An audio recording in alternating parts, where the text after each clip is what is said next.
Hostile contact!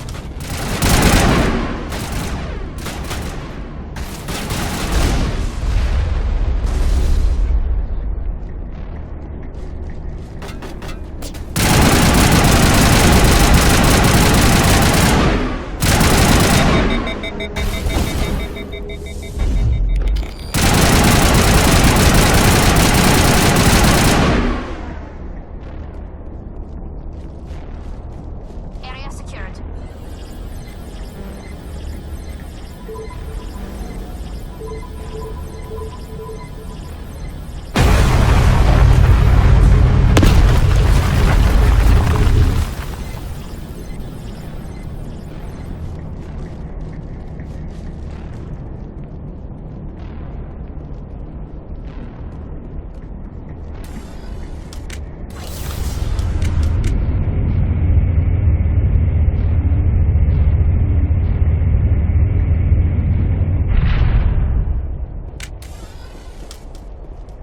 Oh, how did you get in here? I didn't think there was any way past the barrier. We blasted through with the mining laser. Of course. Yes, that makes sense. Please, get me out of here before more Geth arrive. That button over there should shut down this containment field. Hold on, Commander. Her mother is working with Saren. Can we trust her? I am not my mother. I don't know why Benezia joined Saren. I don't want anything to do with that Turian bastard. If she was with Saren, the Geth wouldn't be trying to kill her.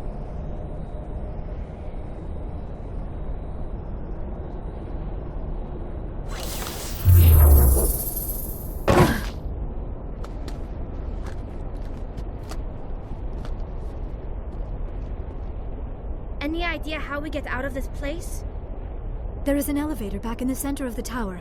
At least I think it's an elevator. It should take us out of here. Come on! I still cannot believe all this. Why would the Geth come after me? Do you think Benezia's involved? Saren's looking for the conduit. You're a Prothean expert. He probably wants you to help him find it. The conduit, but I don't know. What the hell was that? These ruins are not stable. That mining laser must have triggered a seismic event. We have to hurry. The whole place is caving in. Joker, get the Normandy airborne and lock in on my signal. On the double, mister. Aye, aye, Commander. Secure and away. ETA 8 minutes. He needs to move faster.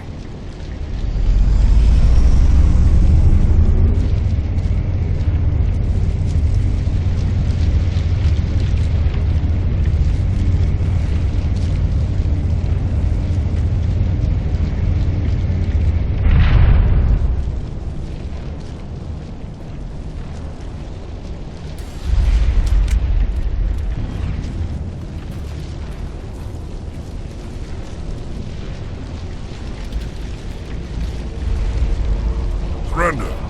Or don't. That would be more fun. We don't have time to deal with this idiot. Charge! I like your attitude.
Too close, Commander. 10 more seconds we would have been swimming in molten sulfur. The Normandy isn't equipped to land in exploding volcanoes. They tend to fry our sensors and melt our hull. Just for future reference. We almost died out there, and your pilot is making jokes? It's a coping mechanism. You'll get used to it. I see. It must be a human thing. I don't have a lot of experience dealing with your species, Commander. But I am grateful to you. You saved my life back there, and not just from the volcano. Those Geth would have killed me or dragged me off to Saren. What did Saren want with you? Do you know something about the conduit? Only that it was somehow connected to the Prothean extinction. That is my real area of expertise. I have spent the past 50 years trying to figure out what happened to them. Did your research turn up anything interesting? What is interesting is what I did not turn up. There is remarkably little archaeological evidence of the Protheans, and even less that might explain why they disappeared. It is almost as if someone did not want the mystery solved. It is like someone came along after the Protheans were gone and cleansed the galaxy of clues. But here is the incredible part. According to my findings, the Protheans were not the first galactic civilization to mysteriously vanish. This cycle began long before them. What cycle? What are you talking about? The galaxy is built on a cycle of extinction. Each time a great civilization rises up, it is suddenly and violently cast down. Only ruins survive. The Protheans rose up from a single world until their empire spanned the entire galaxy. Yet even they climbed to the top on the remains of those who came before. Their greatest achievements, the mass relays and the Citadel, are based on the technology of those who came before them. And then, like all the other forgotten civilizations throughout galactic history, the Protheans disappeared. I have dedicated my life to figuring out why. They were wiped out by a race of sentient machines. The Reapers. The Reapers? But I have never heard of. How do you know this? What evidence do you have? There was a damaged Prothean beacon on Eden Prime. It burned a vision into my brain. I'm still trying to sort out what it all means. Visions. Yes, that makes sense. The beacons were designed to transmit information directly into the mind of the user. Finding one that still works is extremely rare. No wonder the Geth attacked Eden Prime. The chance to acquire a working beacon, even a badly damaged one, is worth almost any risk. But the beacons were only programmed to interact with Prothean physiology. Whatever information you received would have been confused, unclear. I am amazed you were able to make sense of it at all. A lesser mind would have been utterly destroyed by the process. You must be remarkably strong-willed, Commander. Okay, this isn't helping us find Saren or the conduit. Of course, you are right. I am sorry, my scientific curiosity got the better of me. Unfortunately, I do not have any information that could help you find the conduit, or Saren. I don't know why Saren wanted you out of the picture, but I think we'll be a lot better off if we bring you along. Thank you, Commander. Saren might come after me again. I cannot think of anywhere safer than here on your ship. And my knowledge of the Protheans might be useful later on. And her biotics will come in handy when the fighting starts. Good to have you on the team, Liara. Thank you, Commander. I am very grateful. Oh, I am afraid I am feeling a bit lightheaded. When was the last time you ate? Or slept? Dr. Chakwa should take a look at you.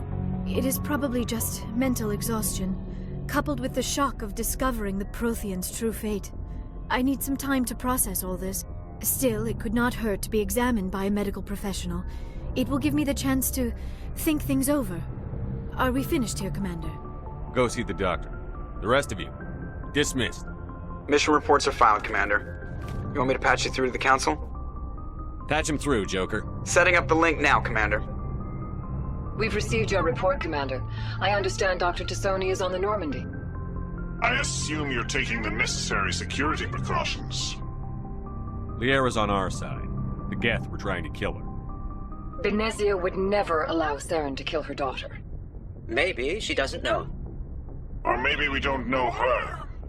We never expected she could become a traitor. At least the mission was a success. Apart from the utter destruction of a major Prothean ruin. Was that really necessary, Shepard? I don't need this. Communications cut, Commander.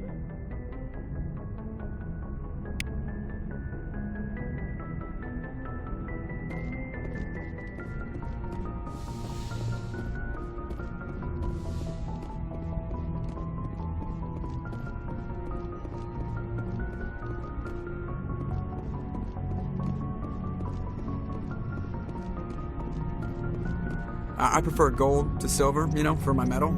I figured you'd recommend me for one since I, pulled your boots out of the fire. If we present you with a medal, you'll end up sitting on stage listening to politicians make speeches for a couple of hours. Fun. That's a good point. They'd probably make me shave, too. I spent the last 7 weeks working on this baby. No medal's worth that. So, Commander, why don't you tell me why you're really here? I have to go. Alright, see ya.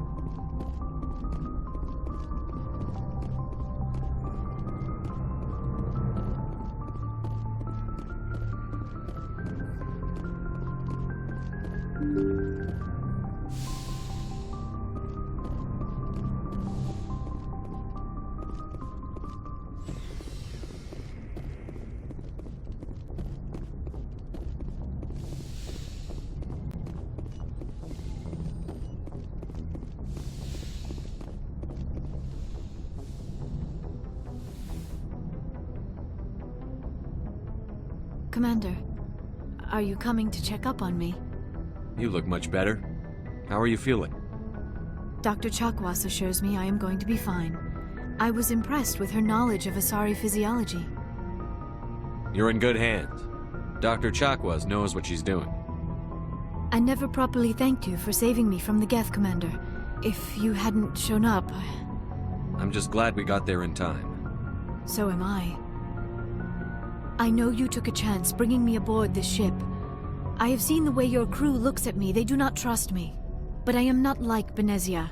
I will do whatever I can to help you stop Saren. I promise. Don't worry, Liara. I trust you. I know you won't let me down. It means a lot to hear you say that, Commander. Thank you. Tell me about yourself, Liara. Me? I am afraid I am not very interesting, Commander. I spend most of my time on remote digs, unearthing mundane items buried in long-forgotten Prothean ruins. You must enjoy something about it. I love my work. Seeking out history's lost secrets has a special appeal for me. You were actually touched by working Prothean technology. That is why I find you so fascinating, Commander. Sounds like you want to dissect me in a lab somewhere. What? No! I did not mean to insinuate. I never meant to offend you, Shepard. I only meant that you would be an interesting specimen for an in-depth study. No, that's even worse. Calm down, Liara. I was only joking. Joking? Oh, by the goddess, how could I be so dense? You must think I am a complete and utter fool. Now you know why I prefer to spend my time in the field with data disks and computers. I always seem to say something embarrassing around other people. Please, just pretend this conversation never happened. Do you know why Benezia joined up with Saren? I don't understand it. She was always outspoken about the need for the Asari to become more involved in shaping galactic events. Maybe she thought allying herself with Saren would somehow be for the greater good in the long run. At least I hope so. This hurts you, doesn't it? None of this makes any sense to me. I have not spoken to Benezia in many years, but I know her, and this was not like her. Something changed. I'd like to know more about the Asari. We were the first species to discover the Citadel. We were instrumental in forming the Council, and we always strive to be the voice of peaceful cooperation in galactic disputes. My people believe we are all part of a single galactic community. Each species contributes something to the greater whole. Although we seek to understand other species, it seems few of them seek to understand us. The galaxy is filled with rumors and misinformation about my people. Like what? Most of the inaccuracies are centered around our mating rituals. My species is monogendered. Male and female have no real meaning for us. We still require a partner to reproduce. This second parent, however, may be of any species and any gender. I don't understand. Your species can mate with anyone? Mating is not quite the proper term, not as you understand it. Physical contact may or may not be involved, but it is not an essential element of the union. The true connection is mental. Our physiology allows us to meld with other beings. We can touch the very depths of their minds. We explore the genetic memory of their species. We share the most basic elements of their individual and racial identities. We then pass these traits on to our daughters. It is how we learn to grow as a species and how we develop a greater understanding of other races. What happens to your partner after the union? Every relationship is different. Some unions are a single encounter with both parents parting ways afterwards. Others can be more long-term. Sometimes an Asari and her partner will stay together for many decades. Do you know who Matriarch Benezia chose as her partner? She rarely spoke of her partner, though I know my father, if you want to use that term, was another Asari. Benezia never told you her partner's name? Union with our own kind is no longer common, not for the purposes of reproduction. Most Asari believe it weakens our species. Asari daughters inherit racial traits from the father species. If both parents are Asari, then nothing has been gained, or so conventional wisdom would hold. I am what is sometimes called a pureblood, though no Asari would ever be cruel enough to say the word to my face. It is a great insult among my people. It is possible Benezia's partner was embarrassed by their union. She may have been too ashamed to publicly acknowledge me as her offspring. How could anyone abandon their own child? I cannot answer that. This is all speculation on my part. It is possible she wanted to be part of my life, but something happened to her before she had the chance. Benezia never spoke of her partner. Whatever happened, it caused her too much pain to dwell on it. She raised me by herself, though that is not uncommon. Many Asari raise their children alone, particularly if the father species is short-lived. Often the partner will pass on long before the child reaches maturity. You Asari live for 1,000 years. What happens when your partner dies? Few sapient species live as long as my kind. We have learned to take a philosophical approach to our unions. We do not focus on the inevitable loss of our partners. Instead, we enjoy the time we spend with them. And even after they're gone, a part of them lives on in us. The union is a connection that transcends both time and space. I should go. Goodbye, Shepard.